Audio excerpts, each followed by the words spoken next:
지금은 우리 교회 절기성으로는 우리 사순절입니다.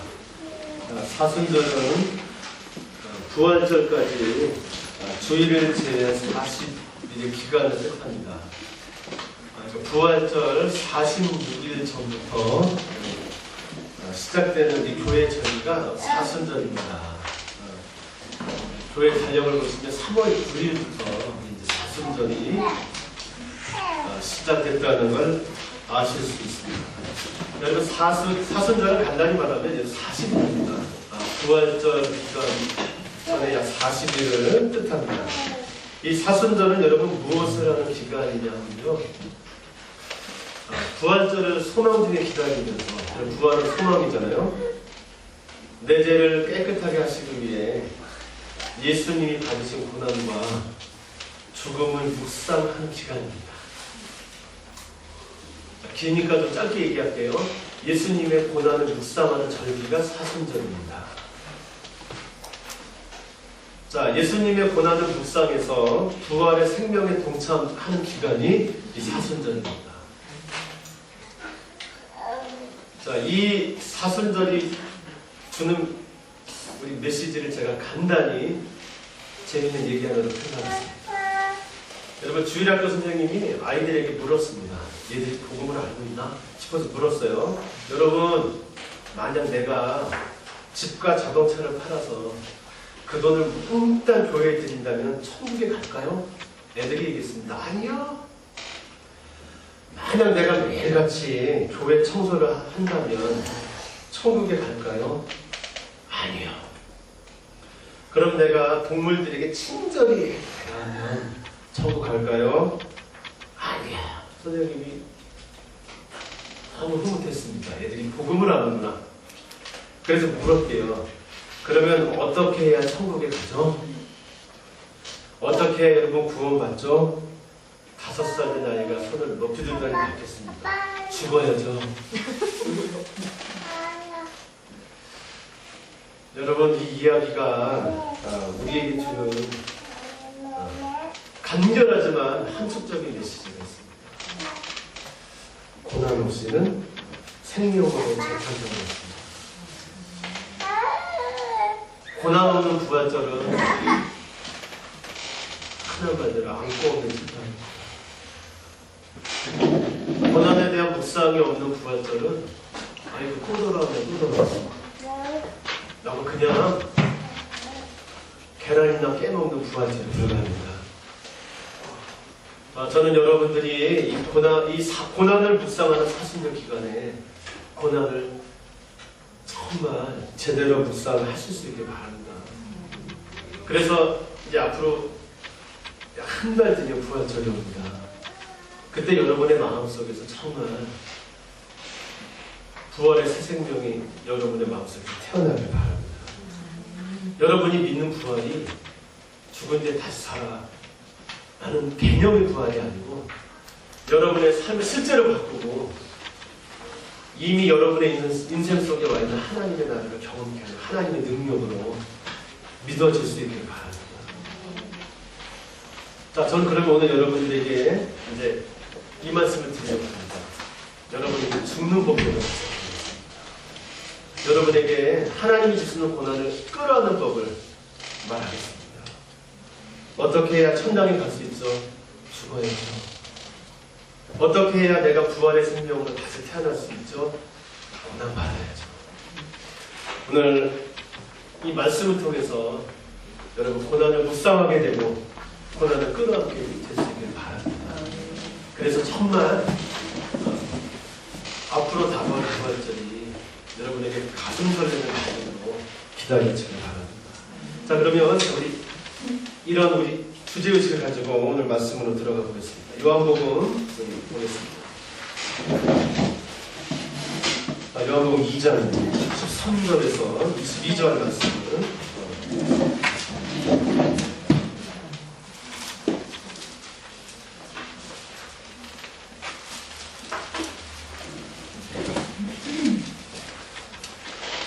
예수님은 복음을 전했습니다.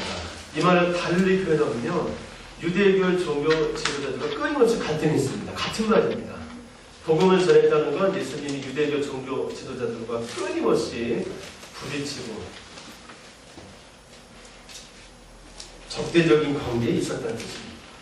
자, 예수님과 유대교 종교 지도자들이 늘 부딪혔던 문제 두 가지가 있습니다. 이게 핵심인데 결국 이것 때문에 예수님은 신성모독죄를 죽었는데 그 두 가지가 뭐냐? 안식일에 대한 해석하고 또 하나는 성전 해석 문제였습니다. 이 두 가지입니다.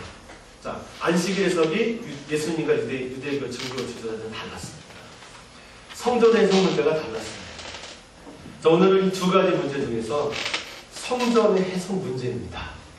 그러니까 오늘 예수님은 오늘 이 사건을 통해서 유대교의 아킬레스건을 건드립니다. 그래서 유대교 종교 지도자들을 굉장히 노엽게 합니다. 자, 오늘 이 말씀을 저희가 오늘 읽을 겁니다. 오늘 제목은 우리 흔히 그렇게 알려져 있습니다. 성전 청결 또는 성전 정화라는 사건으로 우리에게 많이 알려졌습니다. 자, 우리 그 부분을 보겠습니다. 오늘 보는 말씀은 장면이 두 개가 들어가 있습니다. 자, 예수님의 행동. 자, 그거에 대한 유대인들의 반응. 자, 뭐 그런 걸로 되어 있습니다. 한번 보겠습니다. 자, 유대인의 유월절이 가까운지라 예수께서 예루살렘으로 올라가셨다니. 자, 여러분 읽겠습니다. 성전 안에서 소와 양과 믿음하는 사람들과 분명한 사람들이 앉아있는 것을 보시고 노끈으로 채찍을 만드사 양이나 소를 다 성전에서 내쫓으시고 돈 바꾸는 사람들의 돈을 쏟으시며 상을 엎으시고 그들이 하는 사람들에게 이르시되 이것을 여기서 가져가라. 내 아버지의 집으로 장사하는 집을 만들지 말라 하시니. 자, 여기 성경 말씀에 주의 전을 사모하는 열심히 나를 삼키리라 하는 것을 기억하라. 자, 이게 장면 1입니다. 첫 번째 장면입니다. 이제 두 번째 장면으로 가겠습니다. 자, 여러분 이에 유대인이 대답하여 예수께 말하기를 내가 이만을 행하니 무슨 표적을 우리에게 보이겠느냐. 예수께서 대답하여 이르시되 너희가 이 성전을 헐라 내가 사흘 동안에 일으키리라.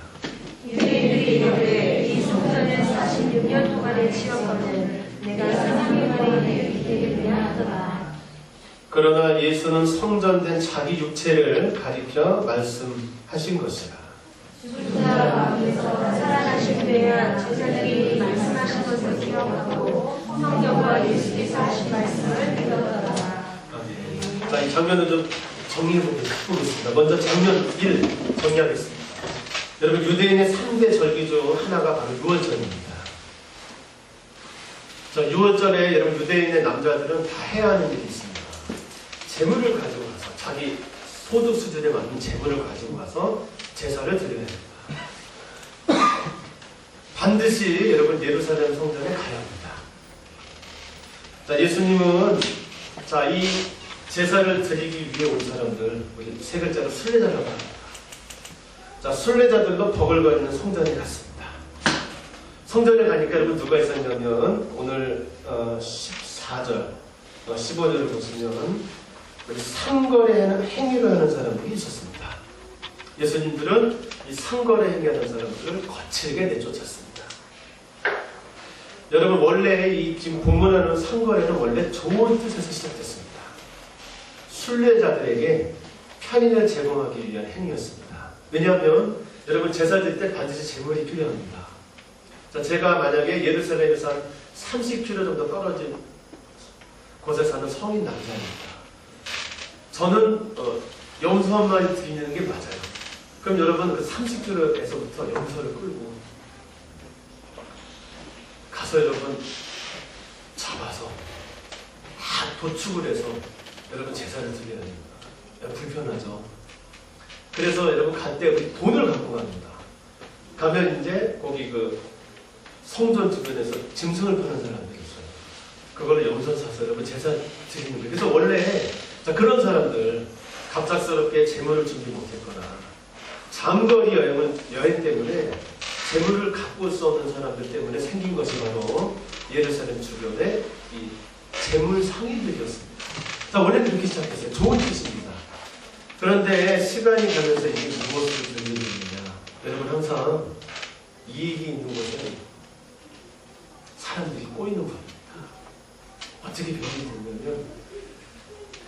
성전에서 제물을 드리려면 어디서 제물을 사야 되느냐? 예루살렘 성전 거기서 파는 곳에서만 제물을 사야 합니다. 그렇지 않으면 제사를 드릴 수가 없었습니다. 그럼 제가 한번 해볼게요. 자, 제가 만약에 이제 저는 돈이 없는 사람입니다. 저는 염소를 갖고 가요. 근데 그 염소를 제물을 못 드립니다. 반드시 예루살렘 교 도장에 찍힌 염소를 제 제물을 드려야 돼요. 그럼 어떻게 되느냐? 염소를 다 팔아요. 돈이 생깁니다. 그 돈으로 예루살렘 염소를 삽니다. 여러분, 자, 벌써 서급할 하는 동안 여러분 뭐 받을까요? 우리 정부도 그 짓을 합니다. 뭐 받을까요? 수수료 받습니다. 그러는 사이에 여러분 누가 돈을 벌까요? 거기서 환전하는 사람, 짐승 파는 사람 돈 벌고요. 여러분 그걸 또 허가내준 사람도 있습니다. 누가 허가내줄까요? 당연히 예루살렘의 제사장들. 거기서 허가내줍니다. 자, 그런 식으로 원래는 순례자들에게 편의를 제공하기 위해서 시작한 이 일이 시간이 점차 지나면서 이익 추구 수단으로 변질되어 있었습니다. 예수님은 지금 이 그릇된 관행이라고 하죠. 이 그릇된 관행이 지금 문제 제기를 하고 계십니다. 왜 성전이 이렇게 되느냐? 내 아버지의 집을 장사하는 집으로 만들지 말라고 예수님이 지금 이 문제를 제기합니다. 여러분, 그랬더니 유대인들이 이렇게 얘기했습니다. 자, 18절을 읽어보겠습니다. 18절입니다. 시작. 이에 유대인들이 대답하여 예수께 말하기를 내가 이런 일을 행하니 무슨 표적을 우리에게 보이겠느냐. 자, 이 안에 들어있는 제가 행간을 설명드릴게요. 여러분, 유대인들은 예수님의 이의 제기에 답을 할 수가 없었습니다. 맞았거든요. 이 말이 맞았습니다. 예수님의 이의 제기는 너무도 온당했습니다. 그래서 그들은 예수님의 이 이의 제기 자체를 거부할 수가 없었습니다. 누가 봐도 맞는 말이거든요. 그러자 이 사람들이 한 얘기가 뭐냐면 이겁니다. 무슨 표적을 우리에게 보이겠느냐. 이 말이 무슨 뜻인지 좀 살펴보겠습니다. 여러분, 유대인들이 항상 구하들이 있습니다. 고린도 전서에 나옵니다. 헬라인들은 지혜를 구하지만 유대인들은 이걸 구합니다. 여기 고린도 전서 1장 22절로 가겠습니다.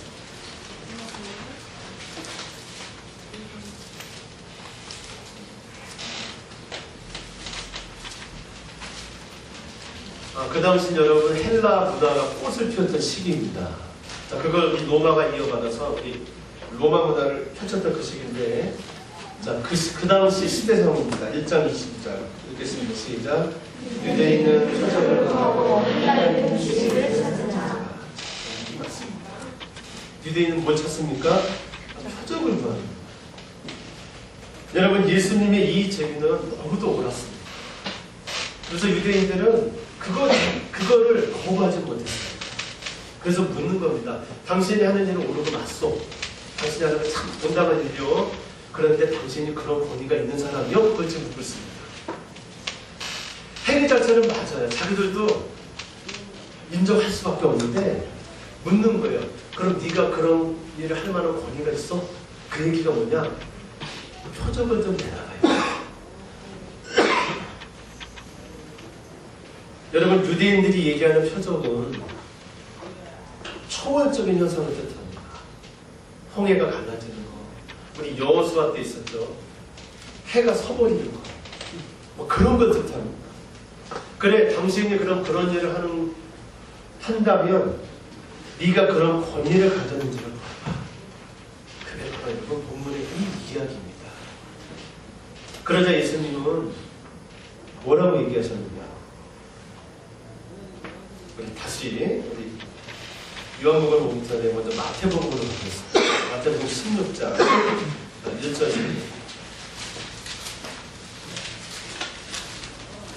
자, 예수님이 여러분 복음 전할 때 계속 유대인들이 그걸 물었습니다.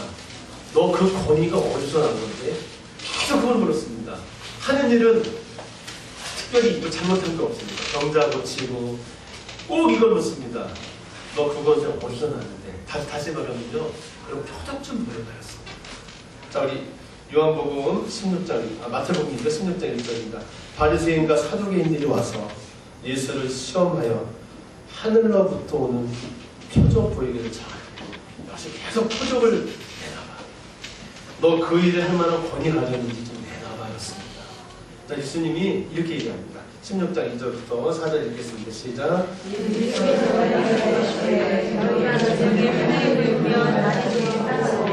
아침에 하늘이 불고 우리련 그들의 날이 굳게 땀나니 너희가 날씨를 분별할 줄 알면서 시대의 표적을 분별할 수 없느냐.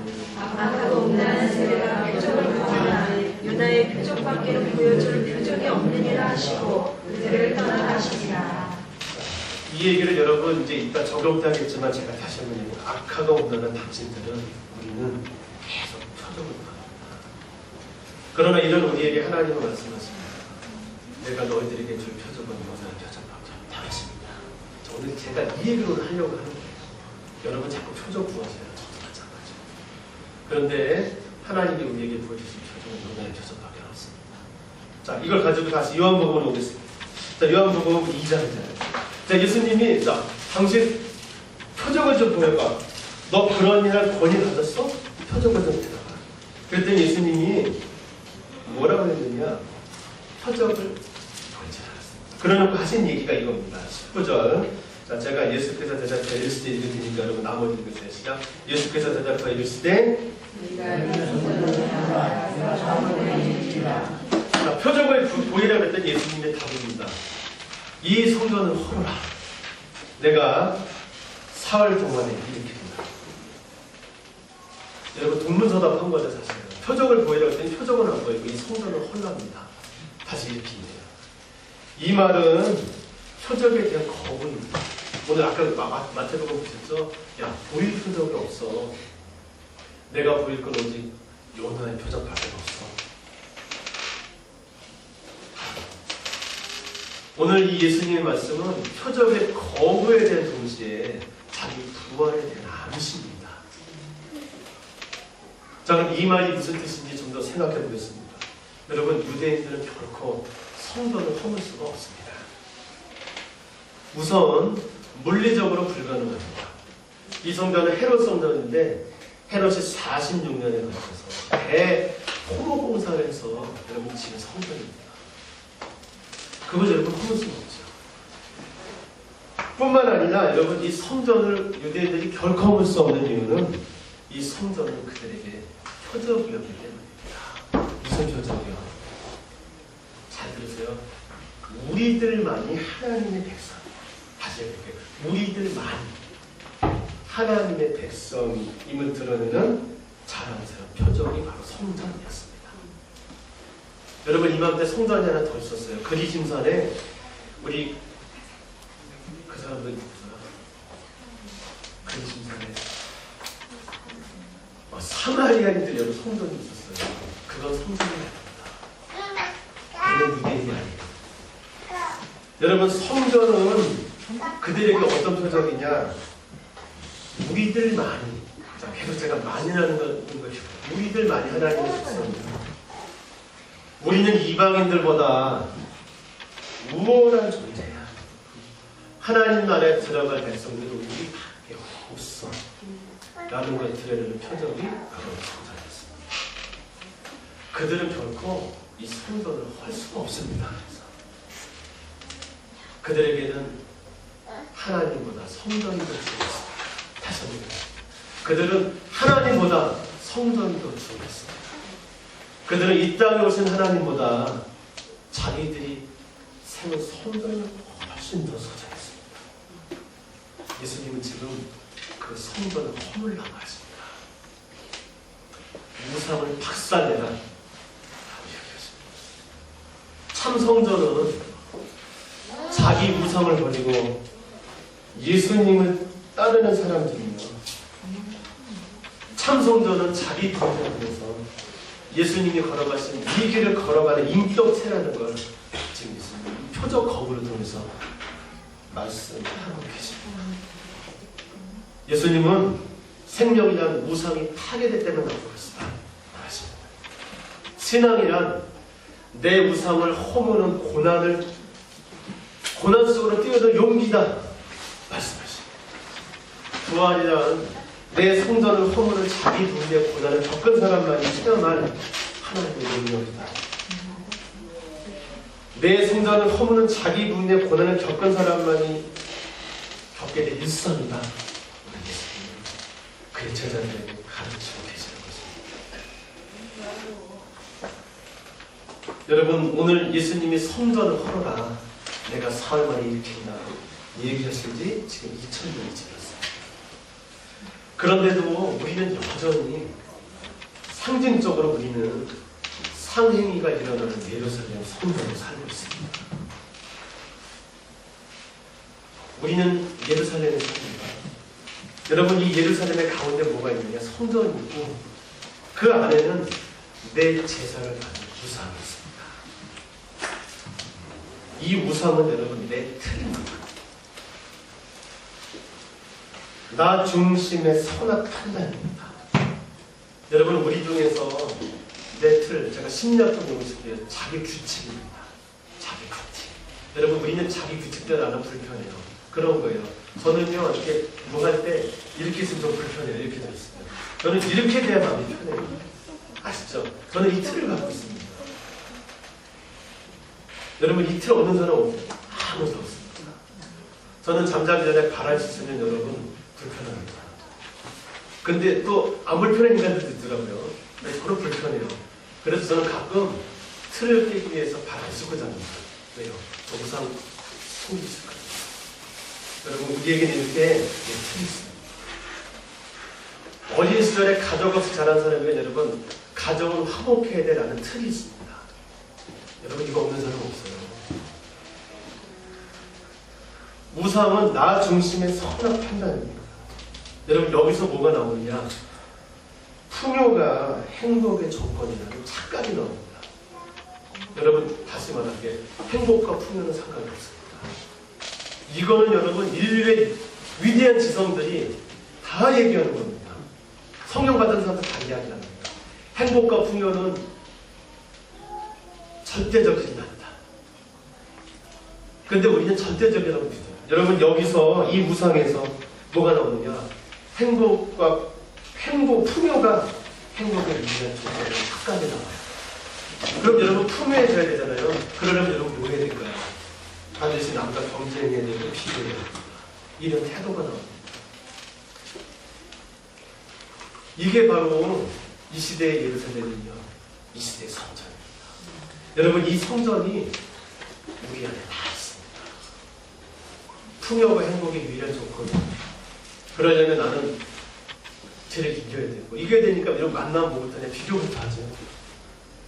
우리는 이 성전에서 남들보다 나를 우월한 존재로 만들어나가는 간절한 예배를 우상에게 드리고 있습니다. 우리는 하나님과도 인간들과 같이 주고받는 거래를 합니다. 여러분, 조금만 여러분 열심히 내보세요. 그런 건 들어요. 하나님 이런 때도 나 복 받을 거예요. 저는 그건 들을게요. 우리는 하나님과도 인간들과 같이 주고받는 거래를 하는 중입니다. 하나님은 우리가 자기 부인을 통해서 하나님을 따르는 거룩한 일상을 살기를 바라셔요. 하나님의 바람은 우리의 거룩한 일상입니다. 그런데 우리는 하나님이 내게 큰 업적을 바라신다고 착각하고 있습니다. 이런 우리에게 찾아오신 하나님은 오늘 여러분에게 말씀하셨습니다. 네 성전을 헐어라. 네 틀을 깨라. 너 중심의 선악 판단을 버려라. 말하고 계십니다. 예수님은 말씀하십니다. 너의 아버지는 네가 하는 어떤 일 이전에 너 자체를 원한다. 말하고 계십니다. 좀 고급스러운 표현을 쓸게요. 하나님은 너에게 행위가 아니라 존재를 찾으신다. 예수님 말하고 계십니다.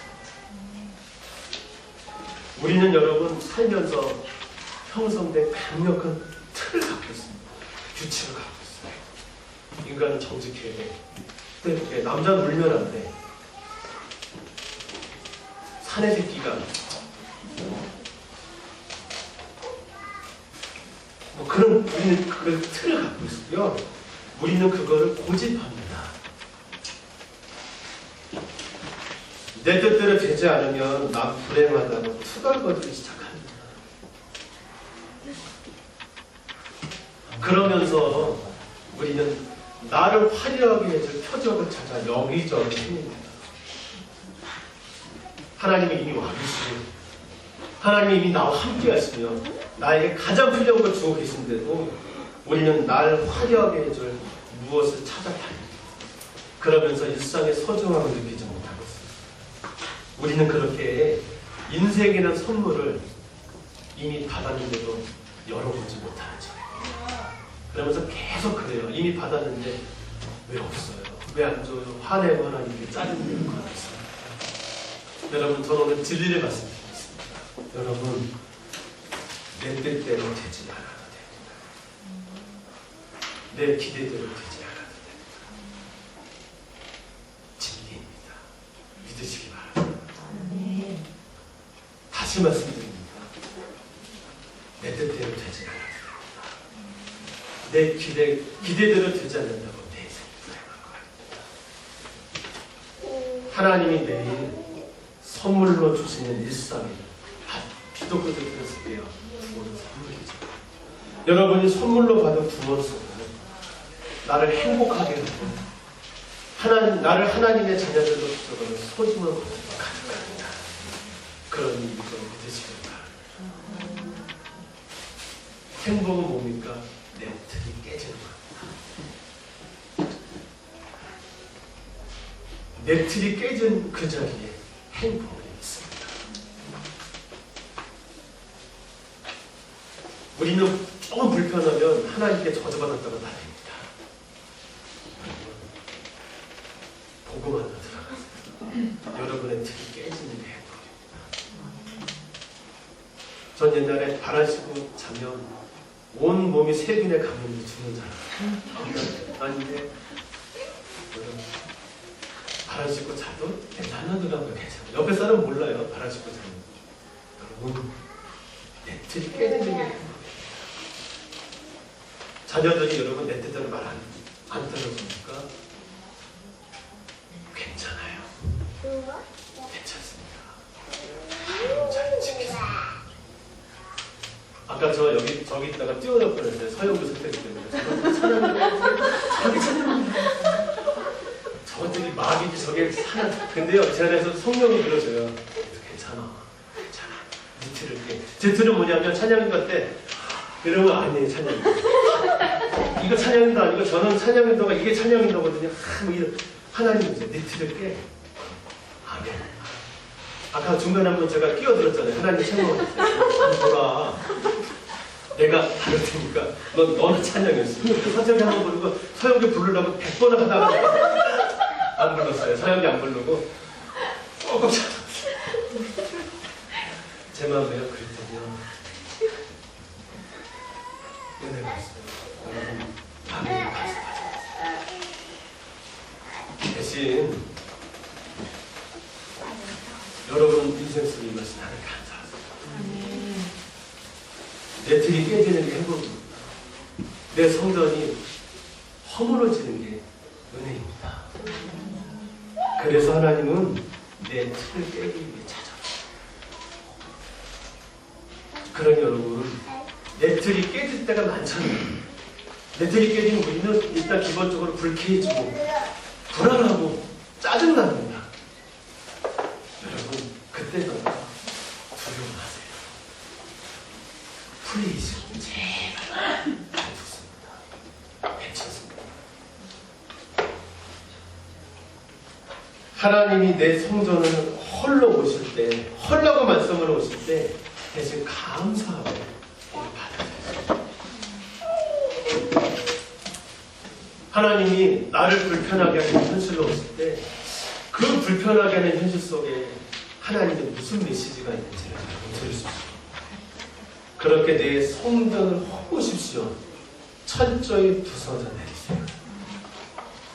여러분.